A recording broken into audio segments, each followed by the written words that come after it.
This is really a new paradigm shift. I've said that before, but this is new, people. This is different. You got to check it out.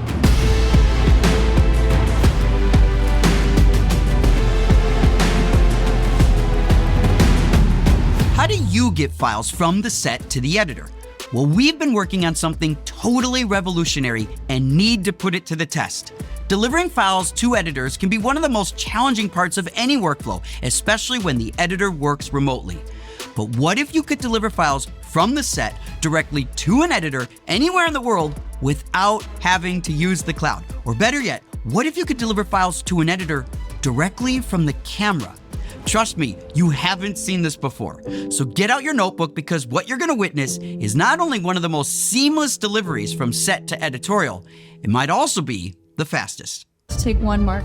What we're testing today is really cool. It's our very first moment where we're testing the ability to push files from one computer to another computer. We're interviewing artist Eli Cochetti using a standard 2-camera setup, which will be intercut with B-roll of Eli painting one of his portraits. My name is Elijah Cochetti. I'm a Los Angeles-based artist. Cinematographer Shannon Stutenroth and her crew are setting everything up so we can test 2 completely different camera workflows.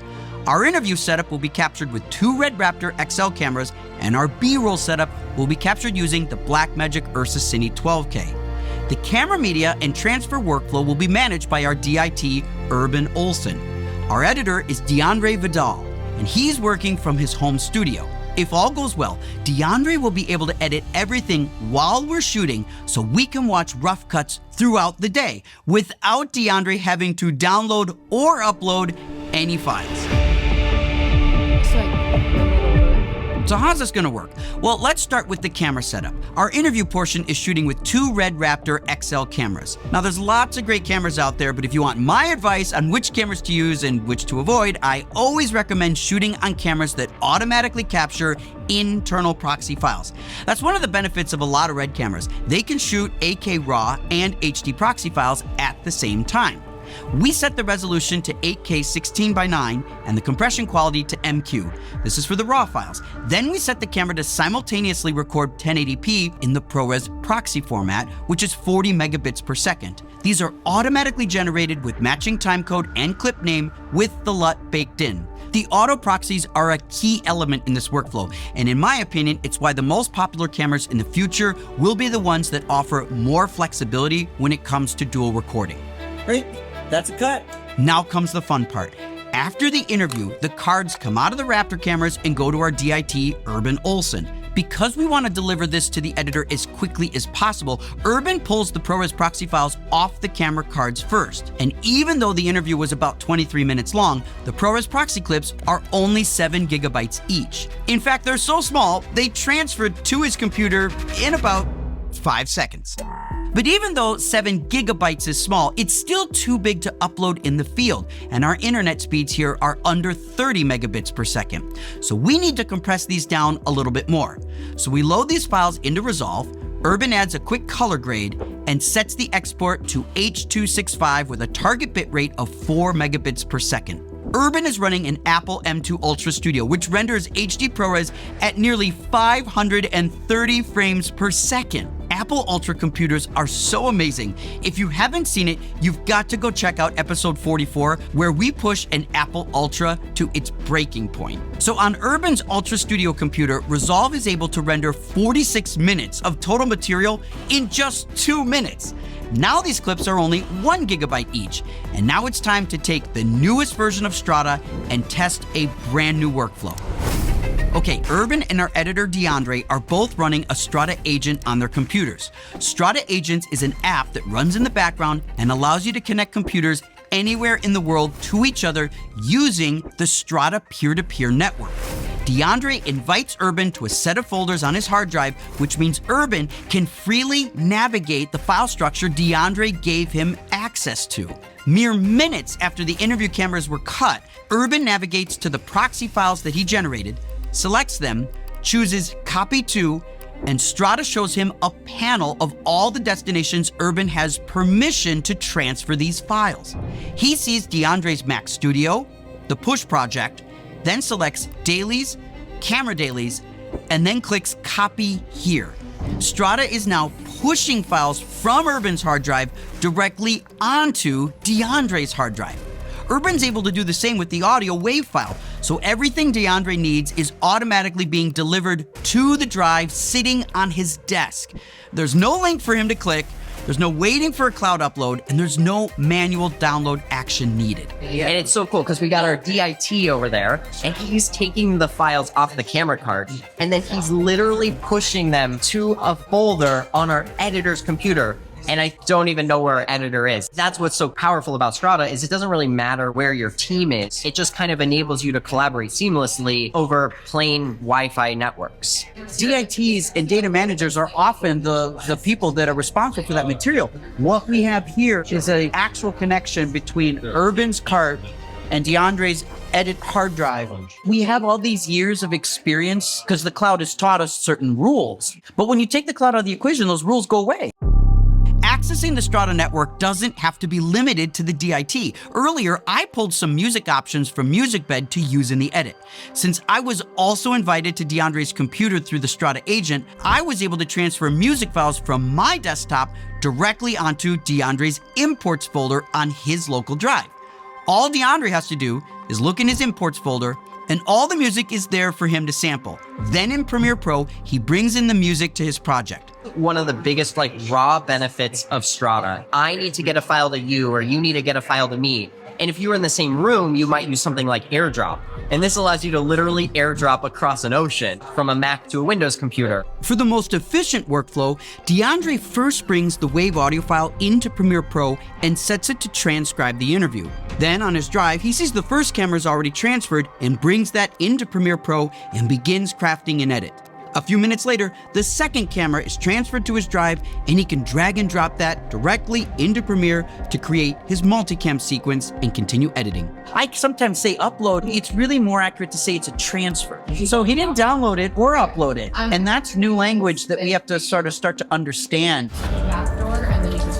It's now midday on the set, and with this workflow, the crew begins to relight and set up to shoot all the necessary B-roll of Eli painting. When it's time to see a first assembly, DeAndre is able to take his Premiere timeline, go to export, and save the file to a folder on his hard drive that he's granted Strada access to. When he does an H.265 output from Premiere, he doesn't have to do anything else. I can take out my laptop, log into Strada, and through the Strada network, Shannon and I are able to watch a cut, which is playing back to us in the background of DeAndre's computer. When you're short on time, there is no faster way to do this remotely. I'm literally watching cuts of an interview that was shot 10 minutes ago. And the reason I'm able to watch it is not just because we were able to transfer the files to our editor via our technology, but I can actually watch the cut even though it's still on the editor's computer. He didn't upload it anywhere. Are you starting to see how different this is? When collaboration is key to your workflow and you need fast turnarounds, this is a totally new way of working, and it's easy. But what if we could ramp it up even more? There's another workflow for delivering files from a camera to an editor that's even faster, and all you need is a Blackmagic camera.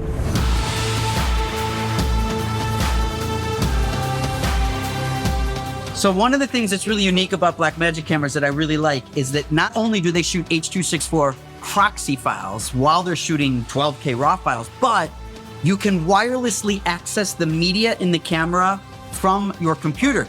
We can mount the camera as an SMB share. This is sort of a virtual file system, soft-mounted network drive. So Urban, our DIT, is able to access the media on his DIT cart. Therefore, Urban's able to share from the camera into Strada and then reshare that to the editor. This is a really powerful new form of camera to cloud that can be done with less hardware, less bandwidth, and more instant collaboration. To do this, go to your Blackmagic camera and the setup menu. Turn on Wi-Fi and then connect to the same network your computer is on. Using the Blackmagic camera setup, make sure you enable file sharing over SMB. SMB stands for Server Message Block, and it's a standard network protocol that enables communication between computers on a local network. And in this case, you can think of the camera as a computer with a lens on it. Then if you open up your computer network settings, you'll see the Blackmagic Cinema camera show up. Clicking here actually mounts the media card that is in the camera onto your computer remotely. This means you can browse the clips captured in the camera without having to eject the internal recording card. And you can do this over any Wi-Fi network. And like Red Raptor cameras, Blackmagic cameras also shoot small HD proxy files. Only they don't need to be further compressed for web transfer. They are natively H.264 and encoded at 10 megabits per second. This is the perfect size and standard for web transferring, and they're a good quality for editing. Since these proxies match the clip name and the timecode of the RAW files, they can be relinked back to the BRAW later. Now, one note, make sure that you choose Apply LUT in File, and that will ensure your H.264 proxies have the LUT baked in so your clips are ready to edit. But now comes the craziest part of the workflow. Urban opens his Strada agent and sees the Blackmagic camera mounted on his computer. This one is called MM1. By selecting the checkbox, the camera is now connected into the Strada network. This means clips in the camera are now accessible via the Strada web app in Chrome and can be accessed while the camera is rolling. Now, after each take, Urban selects a file or a batch of files and can copy them directly onto DeAndre's edit drive. This means while DeAndre is working on the edit, the B-roll from the camera is instantly available to him. And you can do that throughout the day, which means you have no downtime. And in the case of what we were doing here, we literally have a rough cut. Roll camera. Let's look at this again. What you're seeing here is the crew shooting on location, take after take after take. The camera shares its recording media to Urban's DIT cart, which he's reshared through Strada and can push files directly onto the editor's drive at home. And think about it, Urban isn't downloading the media first. Urban is using the Strada network to move files from the camera directly to the editor, meaning DeAndre is accessing files that are delivered to him from the camera, not Urban's cart. All of this with less than 30 megabits of internal bandwidth. It was just so cool, like seeing an edit, the second it's done rendering out of their timeline, we're watching the first cut here. Not only is that crazy because one, we have a first cut and we're still here shooting. But number two, I'm watching the cut and they didn't upload it anywhere. I'm just watching it. And by the time we wrapped, we didn't just get one rough cut to view from DeAndre, but Austin, Shannon, and I were able to watch 3 rough cuts. And all DeAndre has to do is take a minute to export a Premiere timeline to his drive, and we can instantly view it in Strada on my laptop. Cut, we're good. Let's give Eli a round of applause. That was really good. Now, this workflow isn't the only Strada workflow. It's just one example of what becomes possible when you use Strada's peer-to-peer network and you reconsider working without traditional cloud products. New tools are coming out all the time, so why aren't you trying them?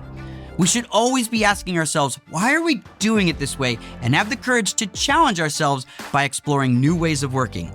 If you've got a Wi-Fi hotspot, a camera that shoots proxies, and a laptop, you're equipped to connect them directly into Strada and activate your post team anywhere in the world. So we invite you to sign up at strada.tech and start building your own peer-to-peer network of cameras, computers, and collaborators. This workflow was a total success, and it's just the beginning of plugging the Strada network into the world of creative collaboration. Speaking of that, what workflows do you want to see us try with Strada? Tell us in the comments what workflows you're struggling to improve, and we'll try to build a new Strada workflow together.